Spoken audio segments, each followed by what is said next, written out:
Welcome to our channel. Today, we decided to build something that solves a real-world problem using a basics of electronics kit. This is a basics of electronics kit designed to help students understand electronics through hands-on learning. Inside this kit, we have all the components needed to turn simple ideas into working systems. Let's start with a real-life situation. In places like schools, malls, offices, or events, how can we automatically track how many people pass through an entry point? At MakersPlace, we decided to solve this problem by building Smart Passage Intelligence.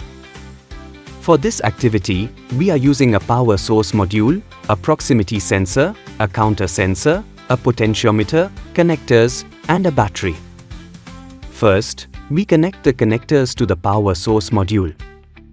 Next, we connect the proximity sensor, which detects movement when someone passes nearby. Then we connect the potentiometer to control the sensitivity of the system. Now we connect the counter sensor, which counts each detected movement. Finally, we connect the battery to power up the circuit. Now let's see Smart Passage Intelligence in action. Every time a person or object passes the sensor, the system detects it and the count increases. This is how we solve real-world problems at MakersPlace, by learning the basics of electronics through hands-on activities. Excited to explore more? Register your child for our Basics of Electronics course at MakersPlace. And don't forget to subscribe to our YouTube channel for more educational videos.